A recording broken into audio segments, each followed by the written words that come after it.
नमस्कार. माझं नाव श्रीरंजन शिवाजी भावे, राहतो ठाण्याला. माझ्या कंपनीचं नाव आहे pure water projects and consultants. आम्ही सर्व water purification, water treatment plant, solar equipments, project consultancy अशी सर्व कामं करतो. आजची तारीख आहे 22 मार्च. 22 मार्च हा दिवस जागतिक जल दिवस म्हणून साजरा केला जातो.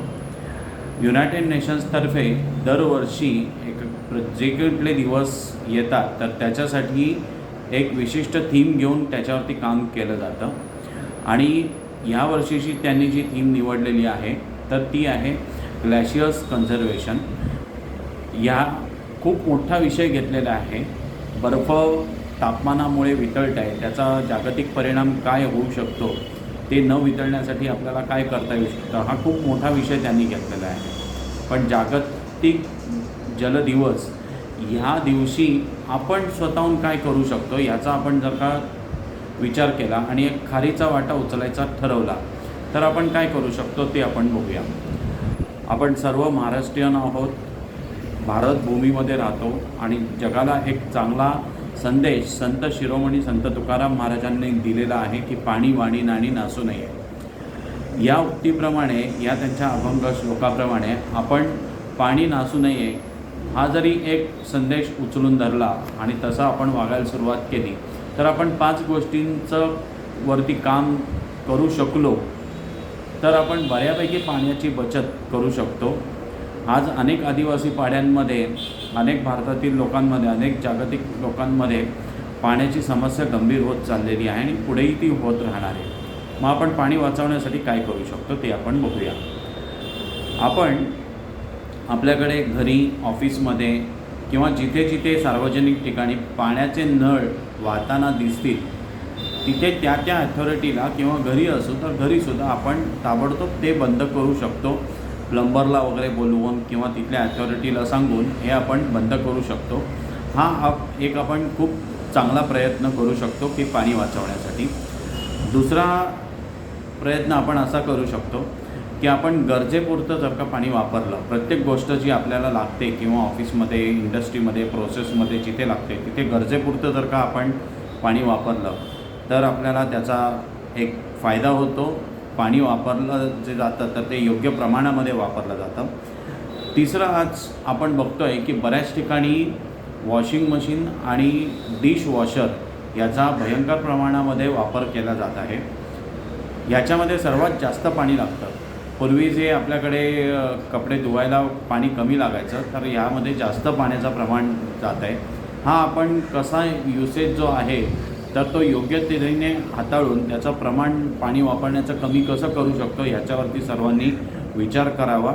हा प्रत्येकाच्या कल्पनेनुसार आपण त्याच्यामध्ये थोडा जरी बदल केला, थोडं जरी पाणी कमी वापरायचं सुरुवात केलं तर त्याच्यामध्ये चांगली बचत होऊ शकते. त्याच्यानंतरची जी स्टेप आहे तर ती बऱ्याचशा सोसायटी, ऑफिसेस, हॉटेल, हॉस्पिटल्स, आम्ही प्रत्येक ठिकाणी असं बघत असतो, ऑब्झर्वेशनमध्ये येत असतं की खालची टाकी आणि वरची टाकी येथे पाण्याची गळती होत असते, पाणी भरून वाहत असतं, ओव्हरफ्लो होत असतो आणि ते पाणी बंद करायचं भरपूर पाणी वेस्ट झालेलं असतं. तर या ठिकाणी आपण चांगल्या पद्धतीचे लेवल सेन्सर्स लावून घेतले तर ते पाणी आपल्याला बंद करता येतं आणि पाणी फुकट न जाईल याची आपल्याला काळजी घेता येते. हे आपण चौथं काम करू शकतो.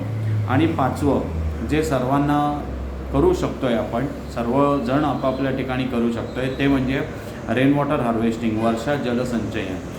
आपले रूफटॉप असतात किंवा मग शेतीची जमीन असते, डोंगराळ उतार असतो, शेततळं असतं, अशा अनेक पद्धती अवेलेबल आहेत जे आपल्याला रेन वॉटर हार्वेस्टिंगमध्ये च्या संदर्भाने आपल्याला करता येऊ शकतं.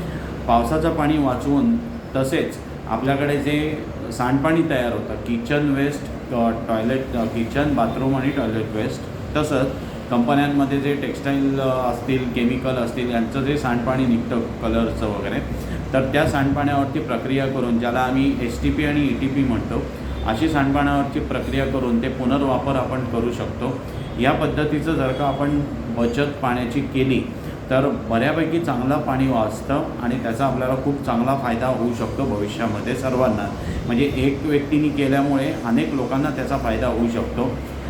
जागतिक जल दिवसानिमित्त आपण एक संकल्प घेऊया की ॲटलिस्ट या 5 ज्या गोष्टी सांगितल्या तर त्याच्यापैकी आपण कुठली तरी एक गोष्ट जी आपल्याला सोपी वाटते, जी सहज करता येते, तर ती करूया. जाता आता अजून एक सोपी गोष्ट सांगतो. प्रत्येक ठिकाणी आपण प्रत्येक घरी किंवा हॉटेलमध्ये वगैरे जिथे जातो तर तिथे पूर्ण ग्लास आपल्याला पाणी पिण्यासाठी दिला जातो. तर शक्यतो जे कोणी आपल्याला पाणी प्यायला देत असतील तर त्यांना शक्यतो सांगा अर्धा ग्लास द्या, की जेणेकरून तुम्हाला परत पाणी लागलं तर परत प्या, पण अर्धा ग्लासमधलं पाणी वाचलं जातं. बऱ्याच ठिकाणी अर्धा ग्लास प्यायलेला असतो, ते पाणी फुकट टाकलं जातं, त्याचा वापर होत नाही. तिथे पण आपण पाणी वापरू शकतो. जागतिक जल दिवसानिमित्त मी ज्या ह्या 5 गोष्टी सांगितल्या या तुम्हाला आवडल्या असतील तर नक्की मला संपर्क करा, नक्की मला सांगा.